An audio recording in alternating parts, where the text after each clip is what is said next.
Welcome back to Ethos of Humanity. This is episode 15, and I'm with Dr. Geha. That's how you pronounce it, correct? That's correct, yes. Amazing, amazing. And we met, I think, I'd say about like 2 years ago.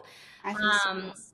and I just admire so much of what you're doing. You have your own business, but along with that, you touch on so many different modalities. If you'd like to start and share a little bit more about yourself and about your work. Hmm. Well, first of all, thank you so much for this opportunity. I've enjoyed our conversations that we've had in private, and so I'm really happy to have this more official conversation with you about, the different things that I feel are not just of interest to me, but literally of interest to humanity. And my background is very diverse. I grew up in Vienna and I went to university there. I studied philosophy and dance. And it is interesting. That's obviously a very unusual combination. But this combination of movement and philosophy is still very much the background of what drives my life. I lived in New York for many years. I studied dance there. I was a performer. I was on stage, movies, the whole 9 yards. I lived in a commune in Oregon. I lived in Santa Fe for a brief period of time. I lived in Carmel, California, Big Sur, which was one of my favorite places to live. Being there in a cabin in the middle of the woods, that was very enlightening in many different ways and really kind of satisfied my inner Zen monk that always wanted to live very, very simply. And I also lived 10 years on Maui, also in a communal situation right by the ocean off grid. So that was also a lot of information that then literally nourished my being, being that close to the earth.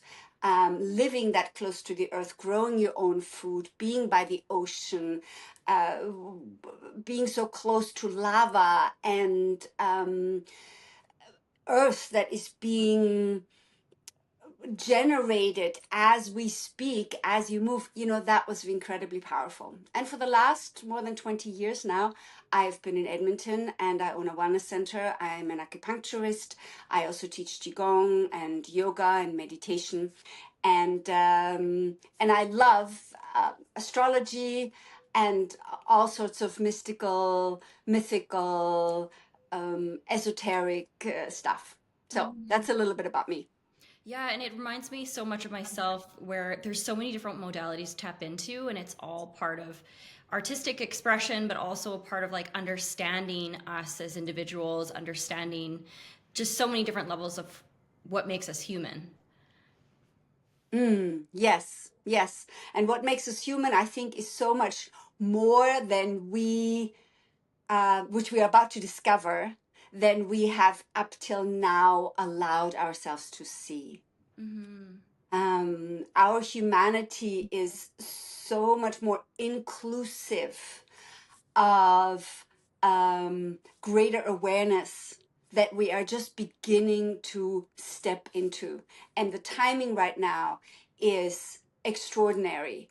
And I cannot wait to see how things are unfolding and how we as individuals are beginning to take responsibility to step into a bigger picture that can really be of benefit to the collective and also to the earth, which of course is huge. Hmm. Because if I recall last year, and just diving right in, um, I felt like my skin was crawling. I felt like I was going through the craziest transformation of my life. It felt extremely uncomfortable.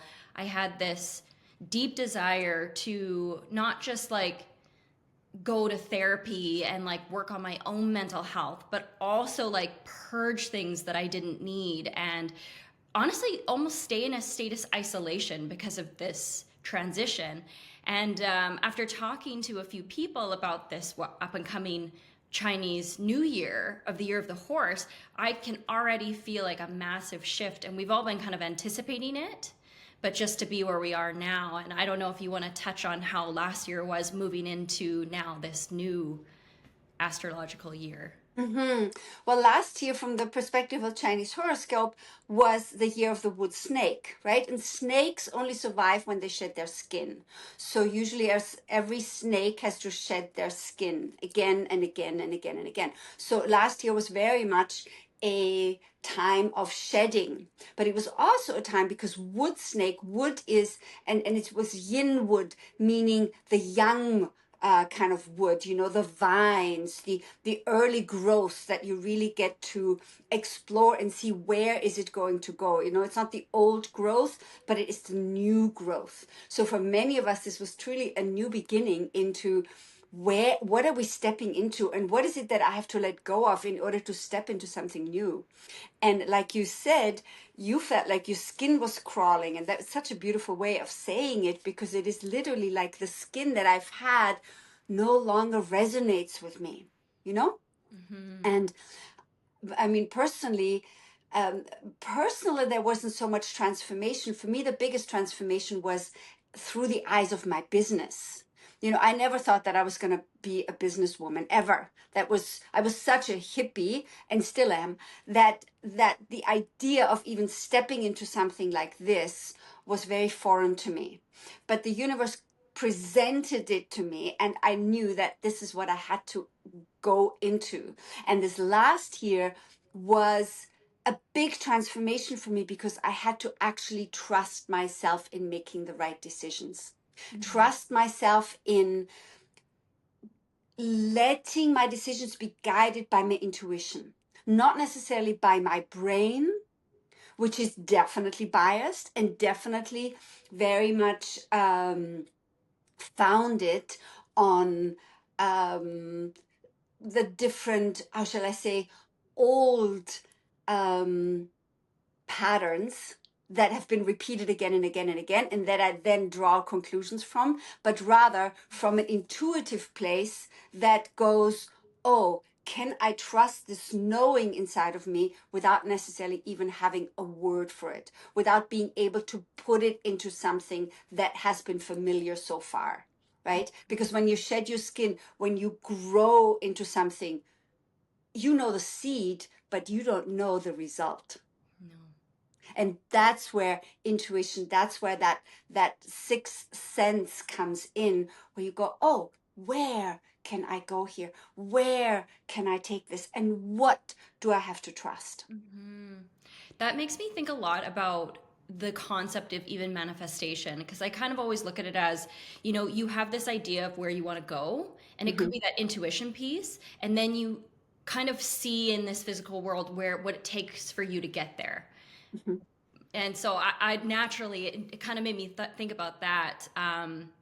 But I, you know, even when I think about where we live now with like our logical brain and facts and everything, prior to that, all we ever had was our intuition. Mm. So, you know, growing up from a specific, you know, upbringing and not really leaning into that intuitive side, it's very interesting now that I think everyone has this feeling, this gut feeling of kind of what's to come, what they want with their life. And it's a matter of really leaning into that. Yes. Yes. And that is also where this new astrology is really, really bringing us into. You know, because we just talked about Chinese astrology. So for now, from the wood snake, from that yin aspect, from that trusting this intuitive, highly adaptable, because you have to be adaptable, right? As a vine, you see, where can I climb next, right? That highly adaptable perspective, suddenly you're being energized into the fire horse, right? And the fire horse, the fire elements in Chinese medicine are the organ systems are the heart, the small intestines, the uterus, sexuality, circulation. So this is all about leading with the heart, trusting our gut. And when we talk about the gut, you know, when we talk about small intestine in Chinese medicine, we say the small intestine is responsible for deciding what to hold on to and what to let go of. Hmm. So this is very, very big discernment. So as we are burning this fire, as this horse is leading us, we also need to guide it, because we can't just let it run any which way. It is really important that we guide it, and that we are responsible for when do we let it charge and when do we go, now it's time to rest. Because burnout is not what we want. It might be the fire horse, but we're not going to drive it to burn out. We want that warmth. We want that creativity. We want that insight, that listening aspect also to our heart. And heart, of course, is very much associated with our intuition, right? Because the heart only has one language, and that language comes through the processing of the brain. Wow. Yeah. When you think about steering the horse as well, naturally, and being that I'm somewhat on top of kind of what happens with the planets and everything like that, I've used the modality of astrology through my own personal journey to understand myself and understand other people, like almost as if it's a formula, and how you mix the two, and it's like a chemistry experiment on how people can learn from each other. But when it comes to the transits and the aspects that are now interacting with our physical world on a collective level, it's something that I'm not well versed in, but I know that we just transited into Saturn and Aries. Yes.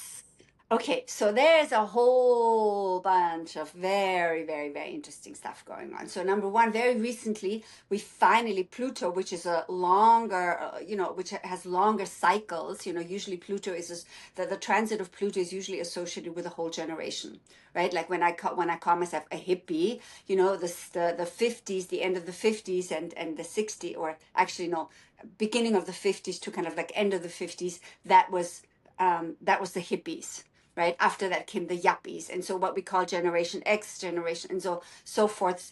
Those are all kind of defined by what sign Pluto is moving through, right? And right now, Pluto just got into Aquarius, right? And the last time Pluto was in Aquarius was about 248 years ago, and that was the time of all those big revolutions. The American Revolution, there were all these freedom wars in Europe. There was the Haitian Revolution, so the French Revolution. So that was the time when the people, Aquarius, which is all about we and who we are and what it is that we want to do, suddenly woke up and said, this top-down structure no longer works for us. We want freedom. And you can see it everywhere right now, right? You can see that there are revolutions, rebellion all over the world. People are going, no more. This is not how it's going to go. So that is the background that's going to happen for the next 12 years. And then, as if that wasn't enough, we also just right now, as you said, Saturn is moving onto 0-degree Aries. Now, Saturn and Neptune very soon is also going to move into Aries. Now, 0-degree Aries, that is the creator degree. That is the beginning of everything, right? So this is where there's never been more new beginning than now. And Saturn Saturn was in Pisces, and it helped us kind of beginning to structure our dreams, realizing that those dreams that we've had, how are we going to bring structure to them? Because it's all a little bit vague in Pisces. Pisces is very spiritual, but it doesn't necessarily have direction. Pisces moves, right? And can see a bigger picture. And Saturn wants structure. And Saturn is also the one that goes that's like the shaman that can cross over worlds, right? Which is why it is such a potent planet. And as it goes into Aries, and Aries is all about, I can, let's do this. And Saturn is going to go all with this information of our dreams and go, how are we going to do this? Let's move. But of course, in order to make anything happen, you need discipline. Yeah. Not discipline that is harsh, but discipline that is an expression of self-love. Discipline that goes, that 15-minute meditation in the morning, yeah, I will get up earlier to do that. Those 15 minutes of Qigong or yoga or whatever your practice is in the morning, or if it's whatever, bicycling, it doesn't matter. That is important. If it's 15 minutes, 20 minutes, I don't know. You know, everybody. And watching my diet, my nutrition, and not just the nutrition that I get with food, but the nutrition that I also get with how do I think? Who are the people that I surround myself with? What are the thoughts that I continue to cultivate? Right? And so as Saturn is now going into Aries, now in just a little while, Neptune is going to join. And Neptune is all about our dreams. That is about the collective dream. So that now is supporting us to literally get clear on that collective dream that we, with 8 billion voices, no less, are beginning to manifest. You know, and people say, oh, well, what can I do? But we keep forgetting that it is our individual perspective that contributes to that collective dream. And now, more important than ever, it is we really want to have clarity on what is it, how do I want to show up, what do I want to contribute to this collective. You know, is it maybe time to stop complaining about everything and just go, okay, this is how it is, and this is where I'm going to put my energy towards, because this is what I want to see. I no longer want to fight that, but I want to create this and let that other take care of itself, because it will. You know? Yeah, I have so many thoughts in my own personal life on how that's affecting me. But you were saying just before we hopped on that there's like a few different astrological alignments that are all intertwining right at this point. That has this ever happened before? Actually, that's an excellent question, because no, it hasn't. There are cycles that are coming together. And you know, it's also interesting just to kind of like, because this new beginning, there's also something old that we're letting go of, right? Because right now the sun and the moon are both leaving Aquarius. So they are both leaving something behind. And you know, usually the last degrees of a sign, you know, the anoretic degree, that is where all the energy, all the darkness of that sign we leave behind. Right? And even though, you know, the sun and the moon, they tend to move through the signs rather quickly, you know, no, much quicker than, for instance, something like Pluto, who it takes 245 or 48 years to go through one particular sign. Or to get back to that sign, it usually takes like 12 to 15, or something like Neptune, who takes, I think, 156 years or something like that, right? So it takes them a long time. That's a long cycle. So these, where was I? The weaving of the different. Yes, and so as we're letting go of the dark side of Aquarius, and the dark side of Aquarius is about the dark side of technology, the dark side of being manipulated. And that kind of ties in what I had talked about before, about listening to our intuition rather than taking everything at you know, at face value, going, how does it resonate within myself? Because resonance is truly this new way of communicating through frequency that we are invited to learn. And that's where Pluto in Aquarius really comes in and supports us in that. Yeah, the first thing that I come to mind is like kind of going back to almost that. The discernment was actually a big keyword for me last year. Just because I've always been in a space of curiosity. You know, being that we're talking about astrology, we're both Aries, and I don't know if you can resonate with the fact of always being kind of curious.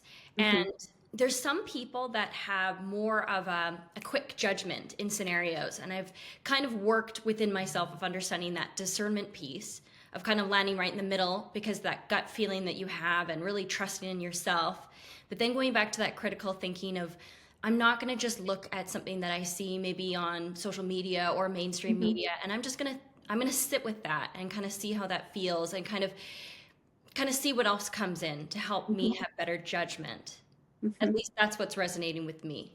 Yes, yes, yes. And when you asked before about when was the last time that some of these alignments happened, right now we are at a space where a lot of different mm, wavelengths come together and a lot of different uh, time lines come together. There's a timeline that comes together that is 12,000 years. There's a timeline that comes together that is 6,000 years. There's a timeline that comes together that has not been here in 4,000 years. So some of these particular alignments, of course, some of them are with much larger or planets that are not necessarily usually considered in our general horoscopes. You know, Mm-hmm.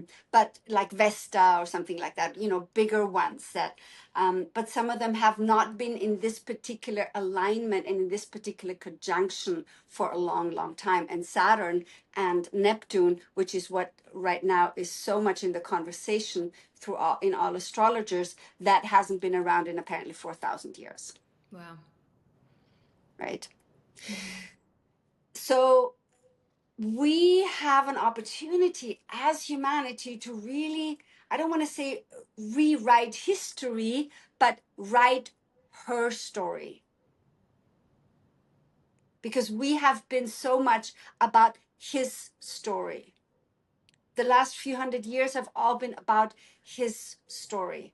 Mm-hmm. And as we, as women, are beginning to understand and trust our contribution,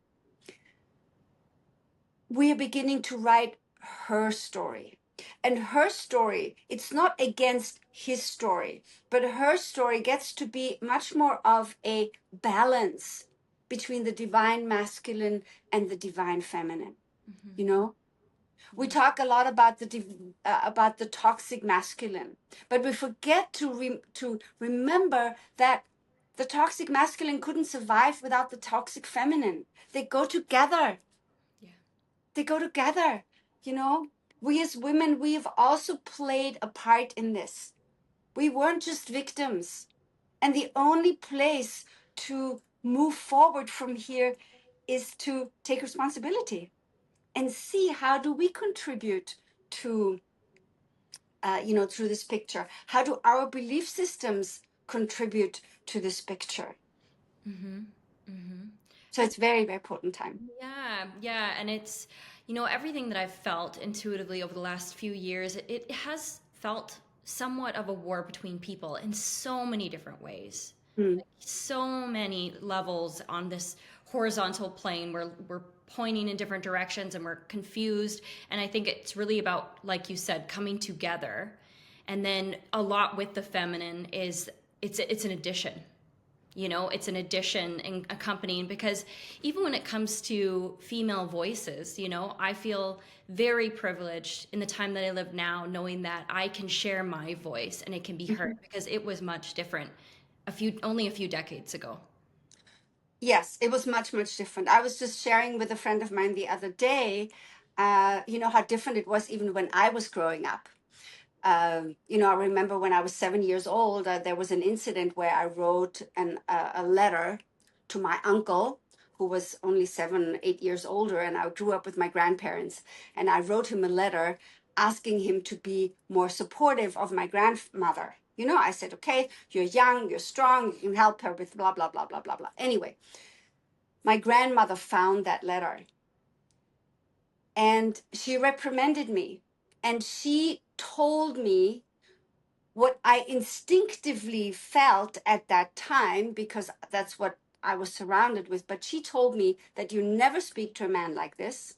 You will always have to do exactly what the man wants. in all instances. Mm-hmm. And you as a woman you get to be lucky if the man around you is kind enough to support you. Mm-hmm.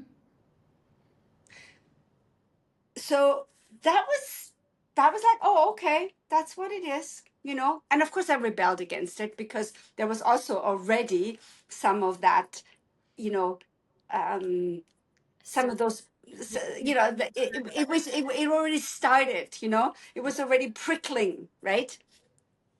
You know, yeah, Pluto was in Leo, and Leo was like, I don't think so.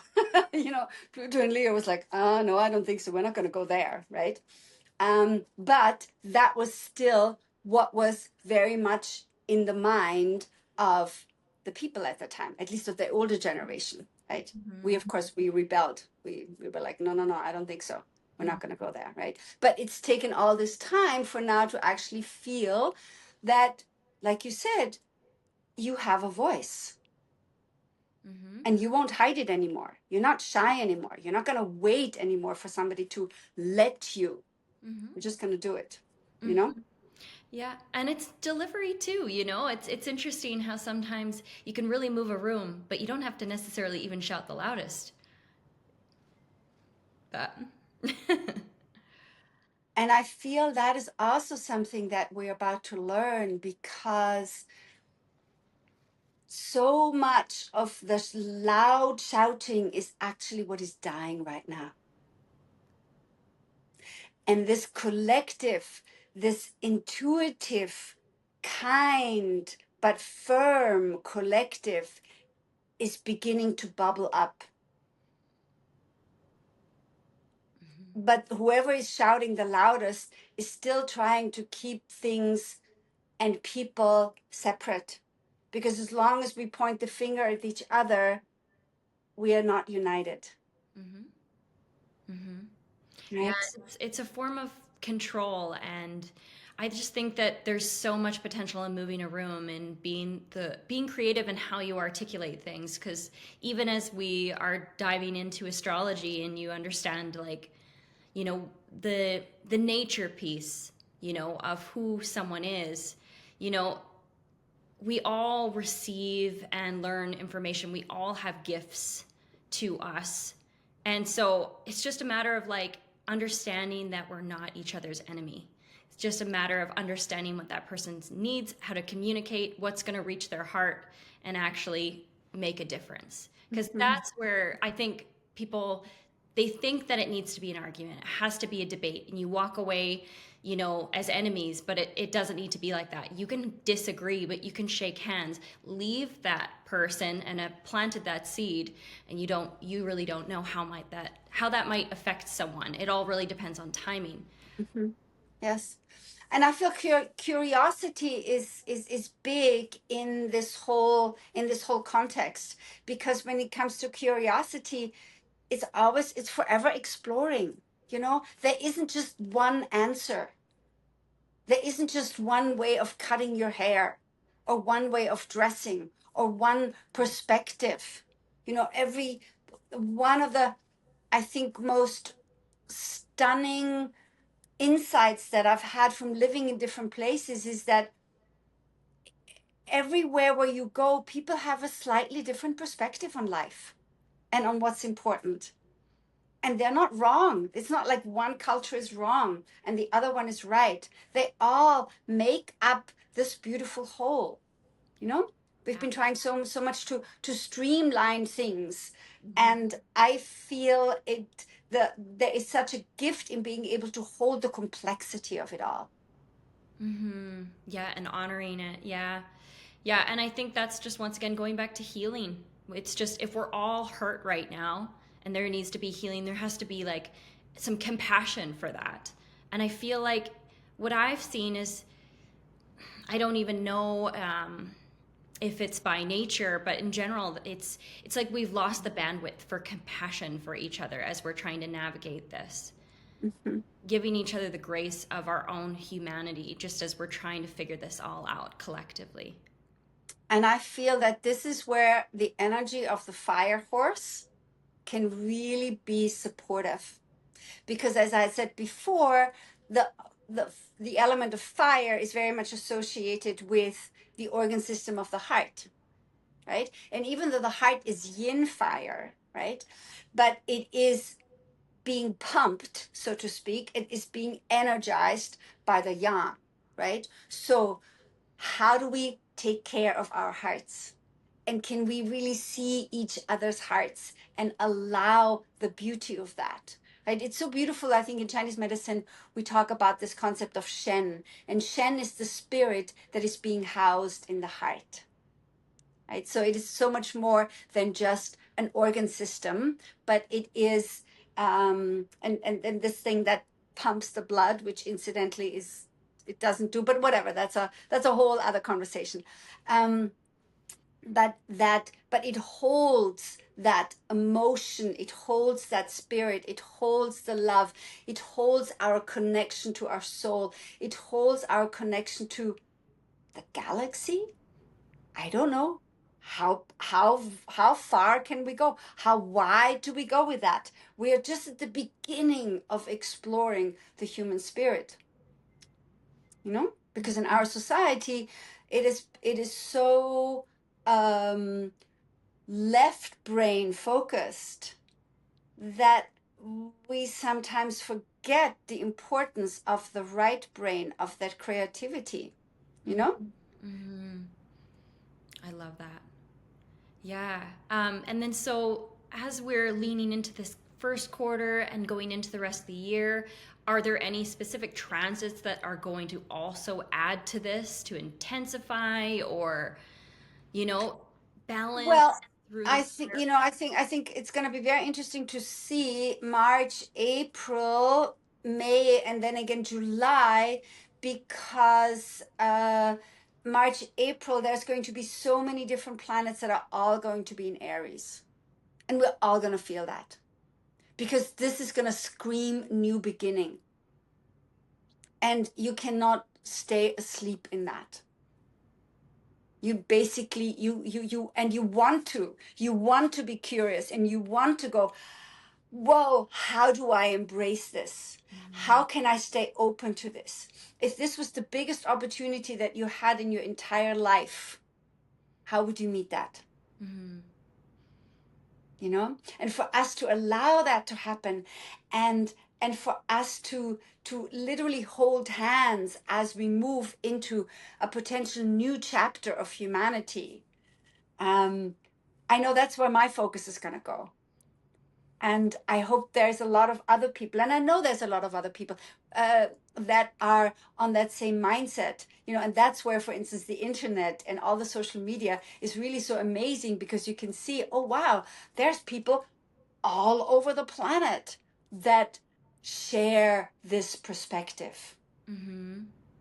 Yeah, one thing that I've been absolutely amazed by, and I mean, it wasn't necessarily on the greatest note of kind of what gave me this epiphany, but it is pretty incredible how we have this collective consciousness on, platforms to be able to understand that yes, there is a vast majority of us in numbers, and we're not singled out with like one perspective, and like even just how knowledge is transferred.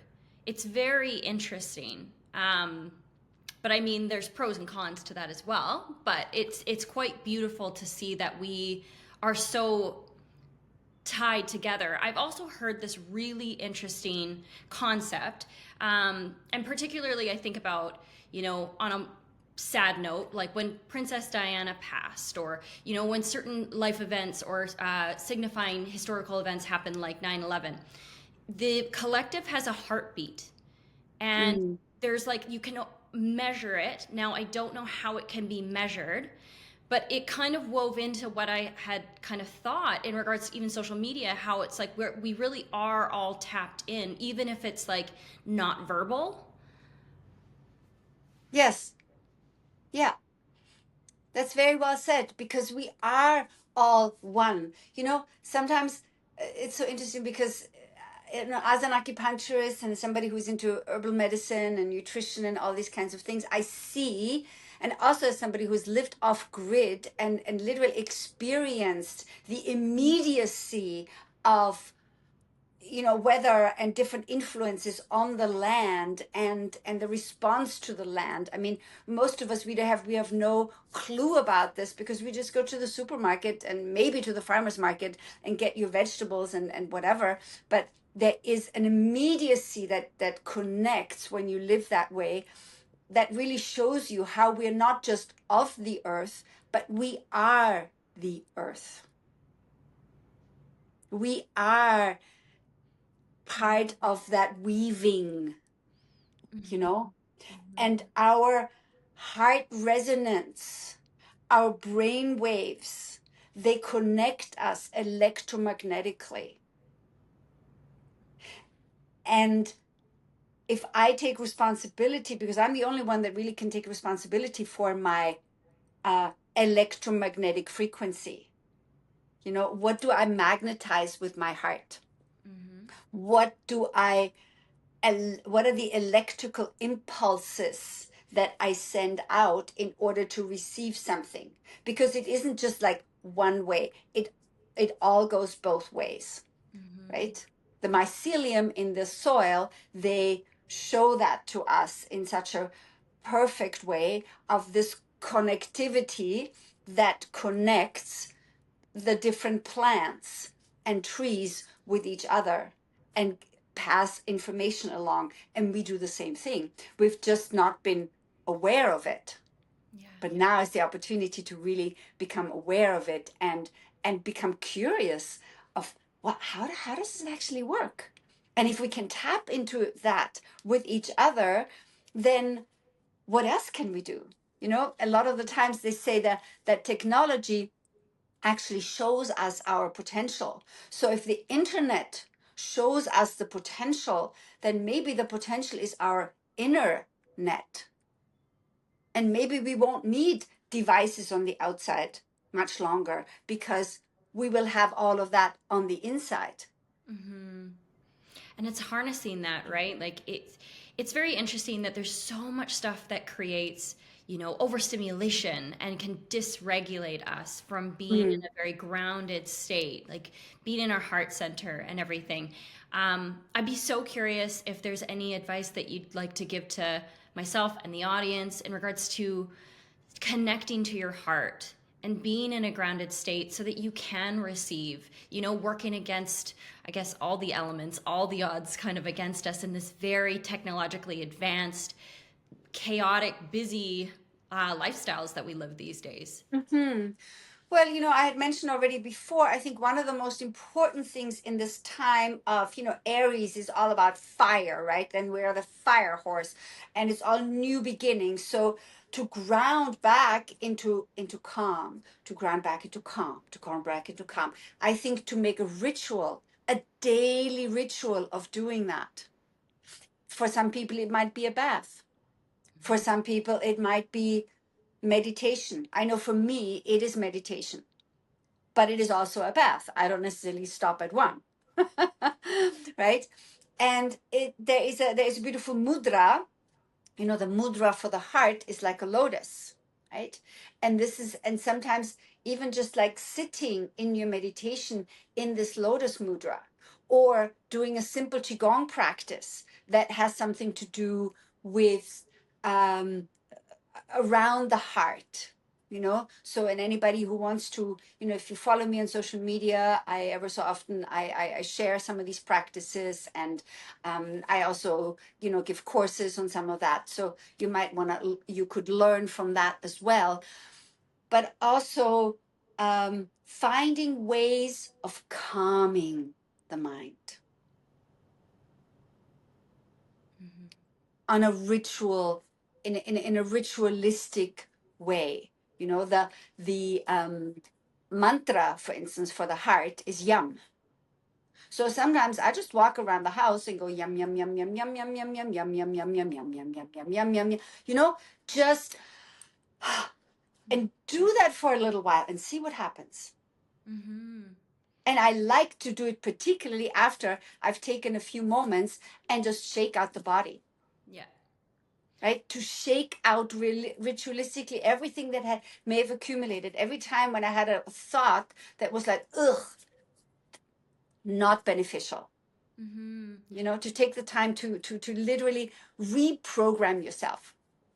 Because even I think there's been some scientific studies that have said that it's like, does it not take like 15 to 30 seconds to break out of that overstimulated high cortisol state? Like, if you do practices such like that, it's that simple and it can take that short of intentional focus. Yes, yes, yes, yes. And the more often you do it, and sometimes it's just even, doing a few times during the day, literally like a prayer. Like a prayer to your heart, a prayer to your earth, a prayer to the collective, a prayer to that which connects us all. If you follow the work of Greg Braden, for instance, a very, very interesting man, and one of the things that he talks about is the fact that when we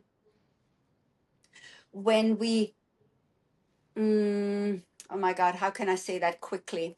When you take the elements in a cell and overlap them with the languages, with the ancient languages that we still have, the blueprint of our DNA reads God eternal in the body. Wow. So in order, if you want to understand the whole thing, please look up Greg Braden and let him walk you through this. This is just like the end result of it. But I remember that because I'm going, if this is what I am, and if this is what you are, and if this is all that we are, wow, that potential, it is so incredibly beautiful and humbling.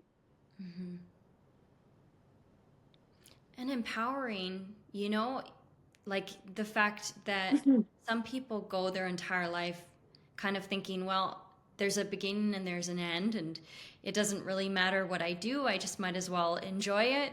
But when there's a sense of purpose, I think we all need to feel a sense of purpose more than ever in this day and age.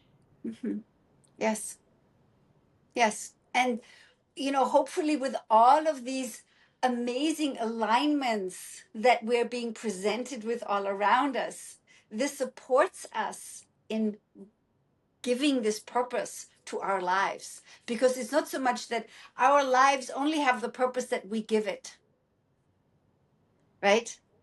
In the end, the purpose that is given is simply having this opportunity of a blueprint where then you can take with it, you can create with it whatever it is that you want. And that whatever you want is so much bigger than what we have seen so far.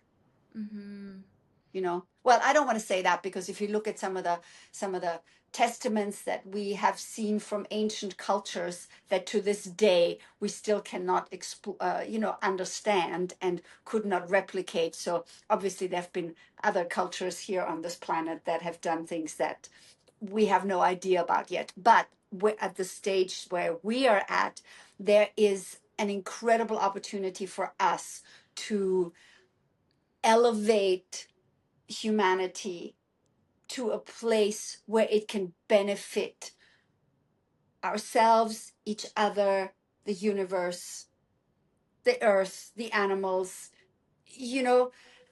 and really pay homage to the privilege of the spirit that we have been given. I love that. Is there anything you'd love to add to kind of things to expect, or anything going on with I guess the shifts and the movements throughout this entire fire horse? And then being that it's going to be, some people have said, at least what I've read, it's like a 3-year cycle that we're going to see some shifts, but then even like a 12-year cycle. So Well, a 12-year cycle, because in 12 years there's going to be another horse again, right? Because we're 12 animals, right? So This is just an introduction to something. And I don't know exactly what it is that your friends were referring to when they talked about. I mean, this is how I could see potentially with the 12 years of the horse. Um, but like I said, we are at the beginning of such a big cycle. You know, when we talk through the eyes of the Kali Yuga, we are also at the beginning of this of a cycle that will last 24,000 years. So we are literally part of that seed, you know, which is tiny, tiny, tiny, tiny, and that is way too large to think about for our quite limited lifespans. But I find the best thing to be right now is to stay curious, to really stay curious and go, wow, if I have a paintbrush and I can do anything with this paintbrush, what would I want to paint? You know? Mm-hmm. And can I allow myself to see myself through different eyes? We have been very stuck, shall we say, on the second chakra. Second chakra is all about, you know, sexuality, finances, creativity. And because we haven't figured that out, because if we had figured it out, there wouldn't be a few people that have nothing, or a lot of people that have nothing, and a few people that have everything. And then there's a little bit in between. We have not figured out that. How do we create together? How do we make sure that everybody has everything that they need? Mm-hmm. Right, because we've been so preoccupied with the, shall we say, the negative aspect of that particular energy center within us. Mm-hmm. I And yeah. yeah. Yeah, just even just thinking about everything that we're grappling with politically without going right into it, it does seem like people are craving um, everyone getting an equal opportunity. But what will we lose in that? But then we've also lived in a survival of the fittest mentality for a very long time to the Mhm. point where it doesn't seem to be working. Yeah, and whatever fittest means, right? Yeah. Because whatever fittest means, because some of the ways in which some people manage to be the fittest is not necessarily a way of integrity and of kindness and of compassion, as you had mentioned in the very beginning, you Mm-hmm. know? And that fire horse, that energy of that fire horse, and also that energy of Aries, even though Aries is impatient, but Aries is full of fire. Aries is like leading with the heart, sometimes a little bit too impulsive, just like the fire horse can be too impulsive, which is why practices that are also like floating or practices that are meditative help us contain that fire, because every fire can be warming and beautiful, or it can be destructive. Yeah. I one thing that I've always loved, and I'm sure this resonates with you a lot, is the power of the elements. And of course, when you're in nature, you you see that, you feel that, you connect to that. And Mhm. a big thing as to what led me to astrology is, getting out of a long-term relationship and really looking inward at myself and not really liking myself. Obviously, there's a lot of things that I had to heal. And it was very interesting understanding as an Aries, um, my naive side, which I think is a beautiful thing, but also working in harmony with that. But it was also the impulsive side. And then also loving that part of myself of knowing that I'm really not one of those people that can be necessarily told. I do need to experience it to have it integrated into my psyche, Mhm. to fully embody the true wisdom that comes from the experience itself. Yes. Yes, and another Ooh, let's see here. around. I just lost you for a sec. I'll get you to start again about the when I just finished speaking. Okay. Yeah. So another thing that I want to say about, the fire horse and about Aries, is there's also a lot of courage there. Mm-hmm. So when courage comes up, trust that courage. Step into that courage. That is an opportunity for all of us to step into the courage of knowing the highest good, because we all know it. We all know it. I believe that very strongly. Mm-hmm. Yeah, and it's that fresh start as well. When I Mhm. think about the courage and embarking into the unknown. Yes. Mm-hmm. And the unknown is full of very exciting possibilities, you know? Mm-hmm. Um, yeah. So this next year is going to be a year of, after this year of shedding, literally a year of exploration.